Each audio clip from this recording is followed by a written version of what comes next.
अस्सलाम वालेकुम dear students, welcome to study centre by Sana Arshad. So dear student, आज हम पढ़ने जा रहे हैं एक और application of simple harmonic motion जो कि है बॉल एंड बाउल सिस्टम।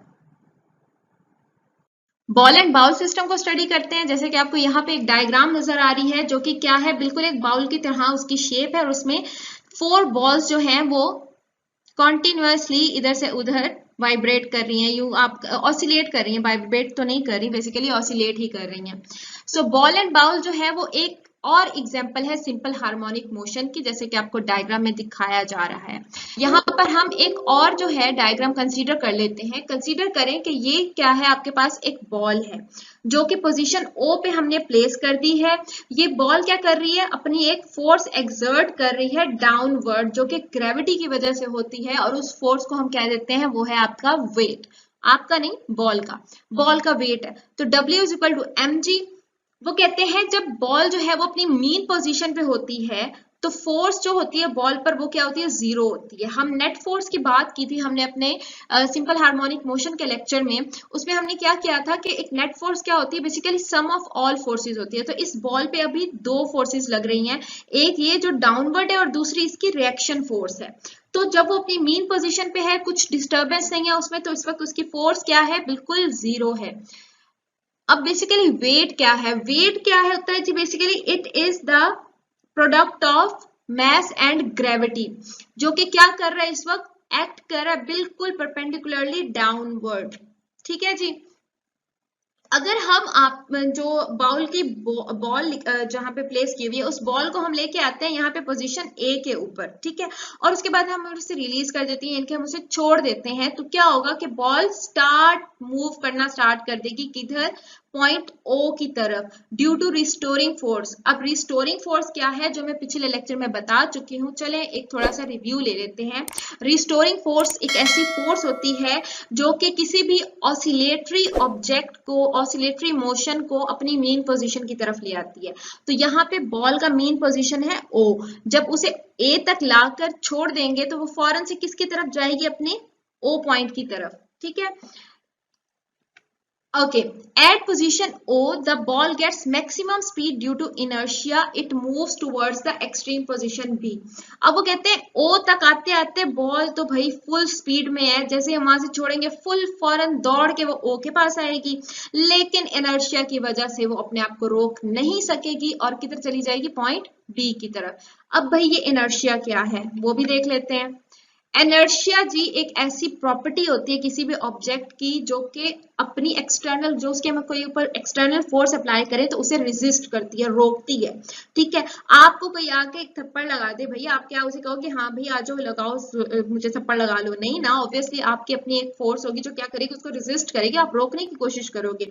एक एग्जाम्पल देख लेते हैं, यहाँ पर देखें जी, ये जिराफ साहब ये जा रहे थे गाड़ी में, ठीक है, तो जाते जाते आगे से क्या हुआ, जैसे ही वो किसी के साथ बॉल के साथ स्ट्राइक हुए तो फौरन से उन्होंने क्या किया, वो फॉरवर्ड आगे गिरने लगे थे, बट जिराफ साहब ने क्या किया कि अपने आप को फौरन से ही रेजिस्ट कर लिया। ठीक है, तो इस जिराफ की इस प्रॉपर्टी को हम क्या कहेंगे, ये उसने अपनी इनर्शिया की वजह से अपने आप को रेजिस्ट किया कि वो कहीं गिर ना जाए, आगे की तरफ जो है वो फॉरवर्डली गिर ना जाए।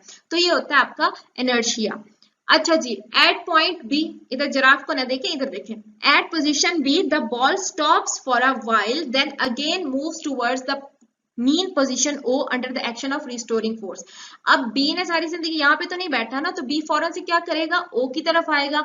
O की तरफ जब आएगा, वो O की तरफ क्यों आ रहा है भाई, वो रिस्टोरिंग फोर्स की वजह से आ रहा है। रिस्टोरिंग फोर्स एक ऐसी फोर्स है जो मजबूर कर देती है किसी भी ऑब्जेक्ट को कि वापस लौट के घर को आओ, मीन पोजीशन को आओ। ठीक है, नेक्स्ट देखते हैं।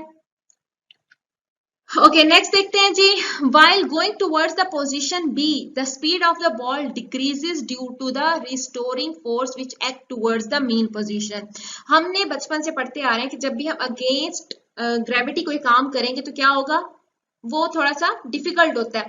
जब स्टेयर्स चढ़ने लगते हैं तो वो क्या होती हैं, हम अगेंस्ट द ग्रेविटी जा रहे होते हैं तो बहुत ज्यादा हम थक जाते हैं, लेकिन जब हम स्टेयर से नीचे आते हैं तो हम फौरन दौड़ के वापस आते हैं, और वो क्या होती है, उस वक्त हमारी स्पीड क्या हो जाती है, इंक्रीज हो जाती है, हम टुवर्ड्स द ग्रेविटी जा रहे होते हैं। ठीक है, तो पोजीशन बी की तरफ भी जब बॉल जो है वो मूव करेगी पोजीशन बी की तरफ, तो वो फौरन से क्या होगी, क्योंकि वो अपनी ग्रेविटी के बिल्कुल अगेंस्ट जा रही है, अपनी मीन पोजीशन के अगेंस्ट जा रही है। अगेंस्ट द नेचर जाके कोई भी काम करेंगे भाई तो भुगतना तो पड़ेगा ना।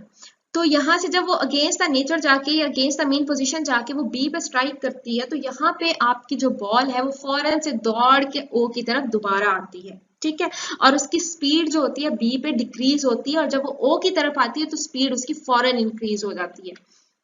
अच्छा, at the position B the ball stops for a while and then again moves towards the main position O. यहाँ पे इधर की बात कर रहा है कि बी पर थोड़ी देर के लिए वो रुकेगी, फिर वापस दोबारा से ओ की तरफ आएगी रिस्टोरिंग फोर्स की वजह से। अब यहाँ पर आप देख लें, यहाँ पे आपको दो कंपोनेंट शो होंगे, दो नहीं एक ही शो हो रहा है वैसे तो, mg sin थीटा।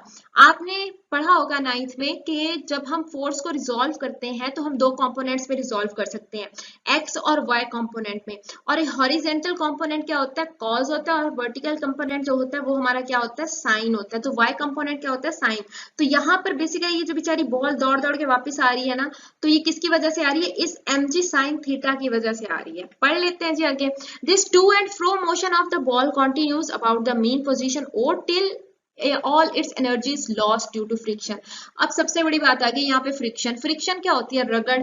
ठीक है, फ्रिक्शन क्या होती है, अपोजिंग फोर्स होती है। तो आखिरकार फ्रिक्शन, बॉल इधर से उधर चक्कर लगाएगी तो फ्रिक्शन को तो गुस्सा आएगा ना, वो क्या करेगी, जब वो अपने क्या करेगी, इस बॉल के मोशन को रेजिस्ट करना शुरू कर देगी, और एक वक्त ऐसा आएगा जब बॉल जो है वो आकर अपने ही पॉइंट पे रुक जाएगी। ठीक है, the force that opposes the motion of the object is called friction. अभी मैंने आप लोगों को यही बात बताई है। तो thus the to and fro motion of the ball about a mean position placed in a bowl is an example of simple harmonic motion। तो उसी तरह से हम अपने सिंपल हार्मोनिक मोशन की एक सेकेंड एग्जाम्पल के इख्तिताम को पहुंच चुके हैं। ठीक है जी, ये छोटी सी कोटेशन लिखी है, अभी पढ़ लीजिएगा आप लोग। Strive for the progress not perfection. सीधी सी बात है, हमेशा प्रोग्रेस की तरफ बढ़ना चाहिए, परफेक्शन खुद ब खुद आ जाएगी। जब आप एक काम को बार बार करेंगे, रिपीटेडली करेंगे, गलतियों को नहीं अच्छे कामों को, तो क्या होगा, आपकी प्रोग्रेस इंक्रीज होगी। जब प्रोग्रेस इंक्रीज होगी तो परफेक्शन खुद ब खुद आ जाएगी। मोर ओवर जी, आपको अगर मेरी वीडियो अच्छी लगी है तो प्लीज मेरे चैनल को सब्सक्राइब करें और साथ में बेल आइकन भी दबा दिया करें। सेकेंडली, मेरे वीडियो को अपने फ्रेंड्स में आगे से आगे शेयर करें। Thank you so much.